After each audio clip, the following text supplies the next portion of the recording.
नमस्ते, जुम्लाङ अनलाइन टिभीमा हार्दिक स्वागत छ।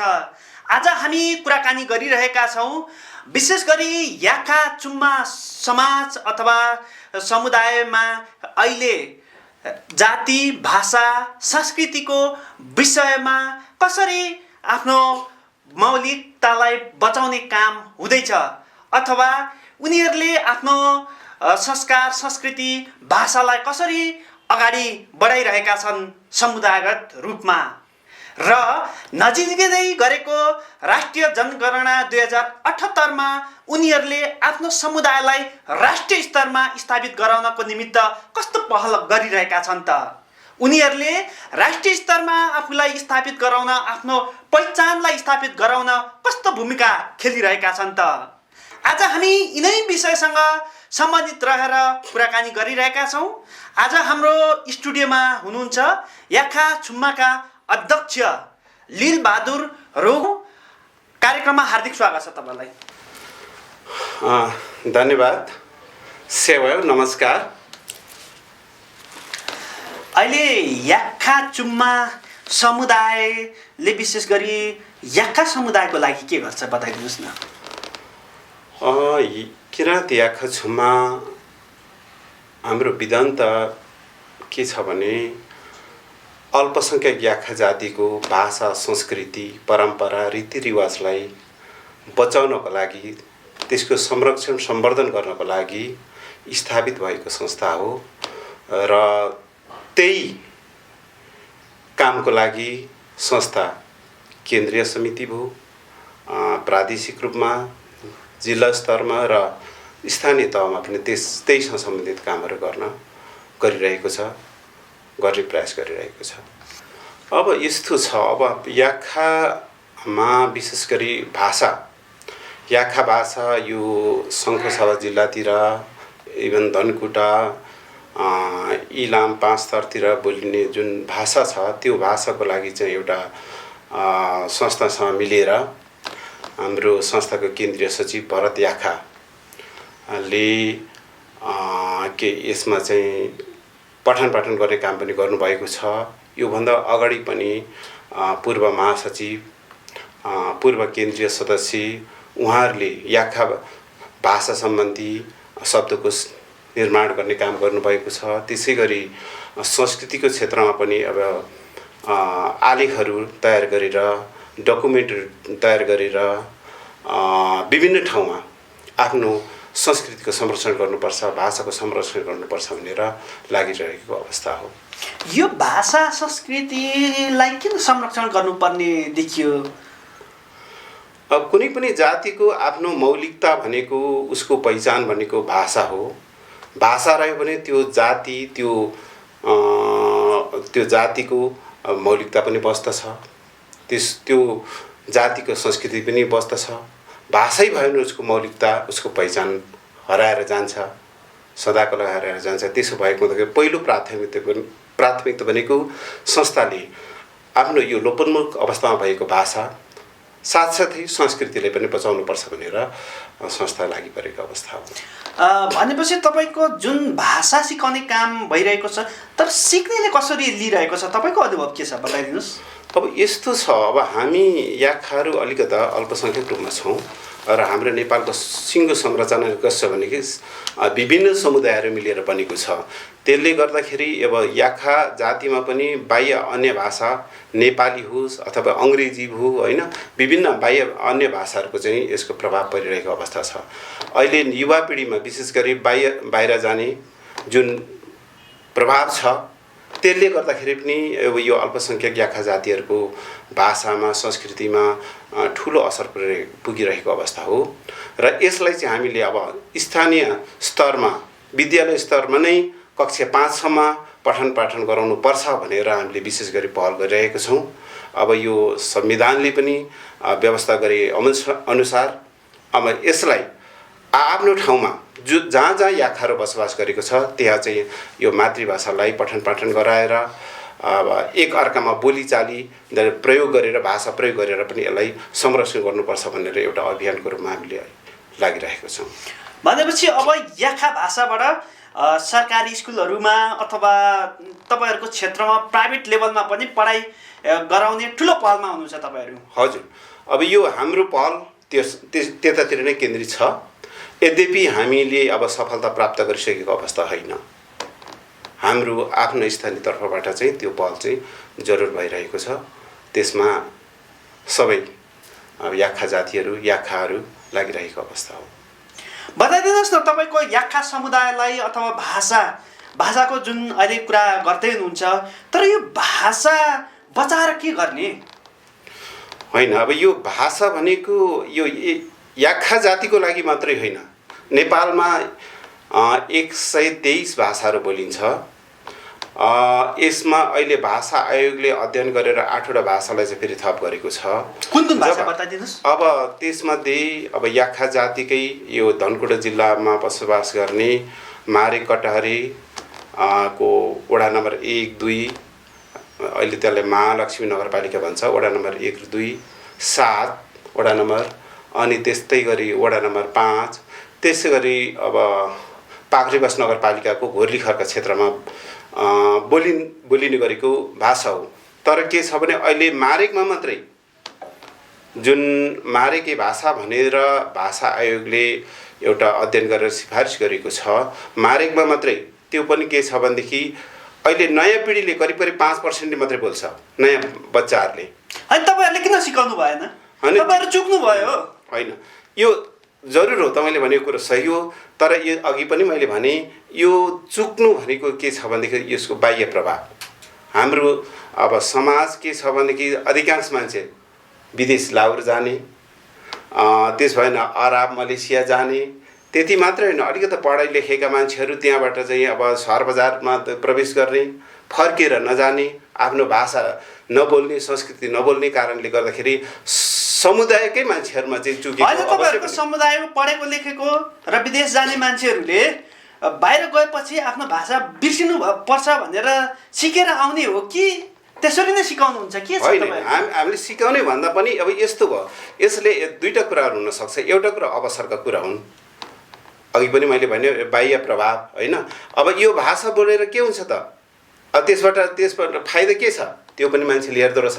अहिले जस्तै हामी अब नेपाली राष्ट्रिय भाषाको रूपमा लिन्छौँ, अनि नेपालीबाट पनि क्रमिक रूपमा चाहिँ हाम्रो चाहिँ इङ्ग्लिस भाषाले खाइरहेको अवस्था छ। किनभने इङ्ग्लिस भाषा सिक्यो भनेदेखि विश्वभरमा चाहिँ त्यसले अवसरको, रोजगारको अवसर पाउने। तर नेपाली भाषा नेपालमा पाउँछ, तर विदेशमा गयो भने त पाउँदैन। जस्तै याक्खा भाषा सिकेर के हुन्छ त भन्दाखेरि एक खालको युवा पिँढीमा छ भने त्यो यसको कुनै अवसर छैन, होइन। अब त्यो चेतनाको अभावले पनि होला। अर्को कुरा भनेको के पनि छ भने एक खालको युवा पिँढीमा त्यो हीनताबोध, होइन, अरूले अलिकति गिज्याउला कि जिस्क्याउला कि यो भाषा बोल्दाखेरि अरूले के पो भन्ला कि भन्ने खालको भाव पनि छ। तर त्यो होइन कि भाषा सबै समान हुन्। संसारमा जति पनि बोलिने भाषाहरू जति समान हुन्, समान हैसियतका कुरा हुन्, समान हैसियत छ। तर त्यही हो, अब अलिक चेतनाको कमीले गर्दाखेरि अब संस्थागत अब एउटा यसलाई चाहिँ व्यवस्थित गर्न नसकेको, अब संस्था आफैले त्यसलाई चाहिँ पठन गराउनु पर्ने, चेतना चाहिँ व्यापक रूपमा गर्नुपर्ने त्यो अवस्था पनि नरहेको कारणले गर्दाखेरि अब यो पछाडि परेको अवश्य हो। तर यसको अर्थ यो होइन कि हामी हात बाँधेर बसेका छौँ। होइन लील बहादुरजी, तपाईँहरूले त भाषाबाट, याक्खा भाषाबाट तपाईँले याक्खा समुदायलाई असर पनि तपाईँहरूले सिर्जना गरिदिनु भएन नि? असर त भन्न मिल्दैन यसलाई। अब अवसर सिर्जना गर्नु भएन। अवसरको लागि त्यही त अघि पनि मैले भने यसका पहुँचका कुराहरू भयो। जस्तो जति अन्य भाषाले नेपाली भाषाले अवसर प्राप्त गरेको छ, जति संस्कृत भाषा जो नेपालमा बोलिँदैन, संस्कृतमा अध्ययन गर्ने विद्यार्थीहरूले जुन किसिमको सुविधाहरू प्राप्त गरेका छ त्यो त हाम्रो याक्खालाई त्यो त कुनै पनि छैन। अहिले जति पनि पहल भइरहेको छ त्यो अब तपाईँहरू के गर्नुहुन्छ भन्नुहोस्? अब यसको लागि हामी आफ्नै समुदायगत रूपमा पनि हामी पहल गर्छौँ, राज्यसँग पनि यसको लागि चाहिँ हामी माग गर्छौँ। खै त अहिलेसम्म केही गर्नु भएन नि त? होइन, यो नगरेको भन्दा पनि हामी प्रयासरत छौँ। किनभने अब कस्तो हुँदो रहेछ भनेदेखि अब एउटा अल्पसङ्ख्यक जातिले बोल्ने भाषाहरूमा त्यो राष्ट्रिय लेभलमा त्यसको पहुँच पुग्छ भनेदेखि त्यो एउटा त्यसको सुनवाई हुँदो रहेछ। तर त्यो जुन भाषा, जुन जाति, जुन वर्गको चाहिँ पहुँच माथिल्लो तहमा उपल्लो तहमा त्यो पहुँच छैन, त्यसको सुनाइ हुँदैन रहेछ। तर यसको अर्थ यो होइन कि हाम्रो थोरै जनसङ्ख्या भए पनि हामीले चुप लाएर बसेका छौँ होइन। लोकतन्त्र आइसकेको छ, गणतन्त्र आइसकेको छ, भाषिक समानताको कुरा आइसकेको छ, मौलिक अधिकारको कुरा आइसकेको छ, मातृभाषालाई शिक्षा भन्ने कुरा आइसकेको छ, अनि तपाईँहरू कसरी यसमा पछाडि पर्नुभयो? होइन, त्यो कुरो हो, संविधानमा त्यो व्यवस्था भएको छ, तर त्यो कुरो चाहिँ एकैचोटि सबै ठाउँमा लागू हुन सक्दैन। अब त्यही लागू हुन नसक्ने सरकारले लागू गर्न नसकेको कि तपाईँहरूले पहल गर्न नसकेको? अब मुख्य कुरो त सरकारकै कुरो हो, किनभने अब त्यो पहुँच याखा जातिको त्यो माथिल्लो उपल्लो तहमा छैन, सुनवाई हुनु पर्यो, त्यो सुनवाई भएको छैन। तर अहिले भर्खरै अब जस्तै अब भाषा आयोग गठन भएको छ, त्यसले चाहिँ अध्ययन गर्दैछ, अनुसन्धान गर्दैछ, त्यसले केही कुराहरू सुधार गर्दैछ होइन। याखा भाषाको बारेमा जस्तै मारेके भाषाको बारेमा पनि भर्खरै शब्द सङ्कलनको कामहरू हुँदैछ। गत वर्ष चाहिँ वर्ण निर्धारणको कामहरू भएको छ। यस्तै बिस्तारै काम भएको छ, तर जुन गतिमा हुनुपर्ने थियो त्यो कुरा चाहिँ भइरहेको छैन। याक्खा जातिमा सबैभन्दा ठुलो समस्या अथवा सबैभन्दा ठुलो जातिले नबढाइ नहुने कुरा के हो बताइदिनुहोस्? पहिले त चेतना हो, हामीमा भाषिक चेतना हुनुपर्ने, सांस्कृतिक चेतना हुनुपर्ने, जातीय चेतना हुनु पर्यो। त्यो चेतनाको अहिलेसम्म पनि अभाव छ। अब त्यो जति पनि युवा सर्कल छ उनीहरू विदेशमा जाने एउटा लहर छ। अब याखाहरू अधिकांश के छ भने कृषिमा निर्भर भएका छन्। त कृषिमा अब के अरे 2 महिना 3 महिना काम गरेर वर्ष दिनभरि खाने अवस्था हुँदैन।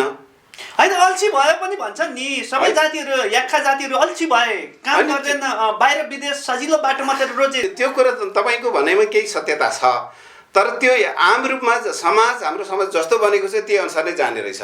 अब यो याखा समुदायको मात्रै समस्या होइन, यो आम नेपालीको समस्या हो। यति हो, देशमा प्रजातन्त्र आयो, लोकतन्त्र आयो, गणतन्त्र आयो, यसले सरकारले चाहिँ जुन वर्ग, जुन तबकामा, जुन जातिमा चाहिँ यी समस्याहरू प्रधान रूपमा छ त्यो कुरालाई चाहिँ सम्बोधन गरेर चाहिँ त्यसमा चाहिँ उचित खालको व्यवस्था गरेको भएदेखि, बजेटको विनियोजन गरेको भए त्यसलाई अवसर दिने काम गरिएको थियो भनेदेखि सायद चाँडै अलिकता यसले गति लिन सक्थ्यो होला। तर अहिले पनि सरकार आफै अब माथि बस्नेहरू चाहिँ कुर्सीमा तानातान गरेर झगडा गरेर त्यहीमा चाहिँ सीमित भएको छ। अब त्यो एउटा दूरदराजमा पर्ने एउटा याखा समुदायको मान्छेहरूको समस्या कसले हेरिदिने?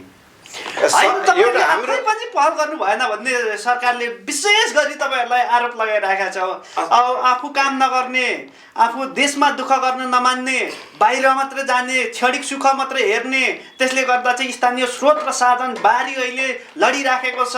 बारीमा उब्जाउ हुने चाहिँ तमाम खेतीपातीहरू अहिले चाहिँ नेपालले अथवा सम्बन्धित चाहिँ पक्ष अथवा किसानहरूले पनि ध्यान दिएको देखिँदैन भनेर चाहिँ सरकारले गुनासो पनि गरेका छन्। त फेरि सरकारमा पदमा बसेको मान्छेले के भन्यो त्यो महत्त्वपूर्ण कुरा होइन, उनीहरूले जे बोल्छन् त्यसको ठिक उल्टो चाहिँ काम भइरहेको छ। त्यो मान्छेले, एउटा किसान गर्ने मान्छेले उसको खेतमा चाहिँ बेलामा के अरे मल पाउँदैन, उन्नत बिउ पाउँदैन, त्यहाँ सिँचाइको व्यवस्था छैन, यातायातको उत्पादन हुन्छ त्यसमा चाहिँ बजारको व्यवस्था छैन भनेपछि त्यो मान्छेले के गर्न सक्छ? उसको पहुँच र उसको क्षमताभन्दा बाहिरको कुरो हो। त्यो कुरो चाहिँ आधारभूत रूपमा जब किसानले याखाहरू कृषकहरू छ भनेदेखि उसले उत्पादन गर्नको लागि परम्परागत उत्पादनभन्दा बढी उत्पादन गर्नको लागि उसलाई चाहियो बेलामा मल चाहियो, बिउ चाहियो, उसलाई सिँचाइको व्यवस्था हुनु पर्यो, उत्पादन भइसकेपछि त्यसले चाहिँ बजारको व्यवस्थापन हुनु पर्यो, त्यसै गरी चाहिँ त्यसलाई चाहिँ स्टोरेज गर्नु पर्यो। त्यसको कुनै पनि व्यवस्था अगुवाहरूले पहलै गर्नु भएन नि। होइन, एउटा राज्यले गर्न नसकेको कुरो एउटा याखा जातिले कसरी गर्न सक्छ? एउटा लिम्बूले कसरी गर्न सक्छ? हामीलाई बजार चाहियो भन्नु पर्यो नि। त्यो कुरा त तपाईले देखिहाल्नुभयो नि।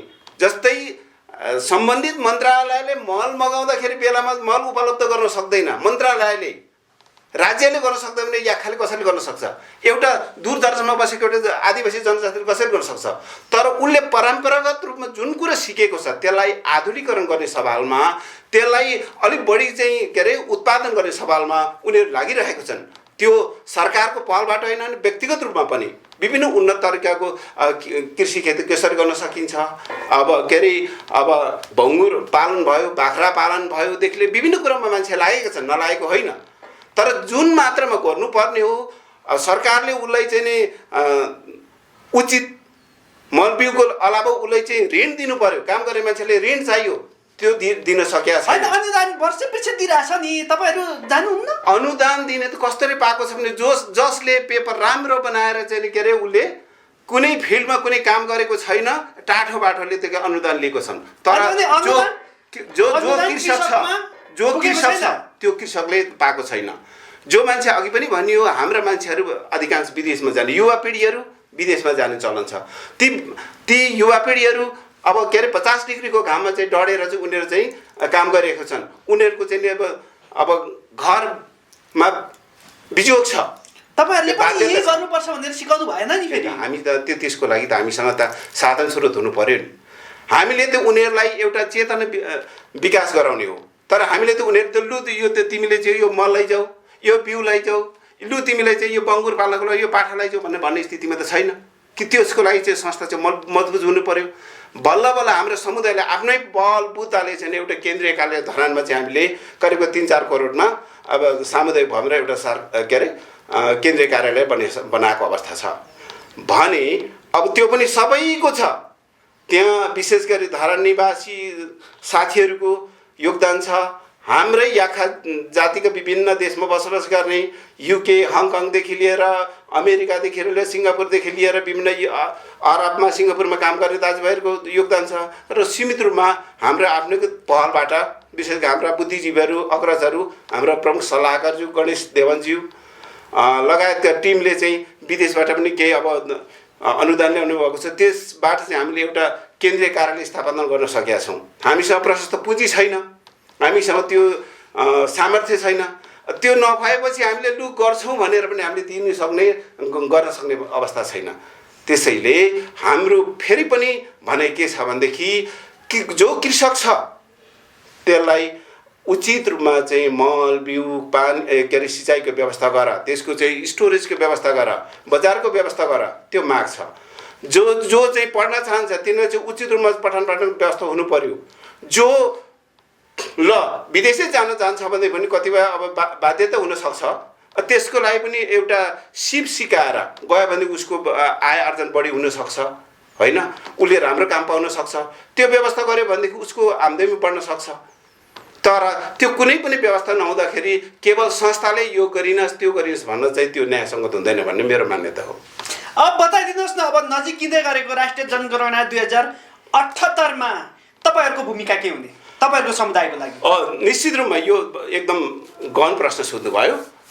यो जनगणनामा चाहिँ कुनै पनि याखाहरूले आफ्नो भाषा संस्कृति आफ्नो जातिलाई चाहिँ नछुटाउनको लागि हामीले एउटा राष्ट्रिय अभियान पनि सुरु गरेका छौँ।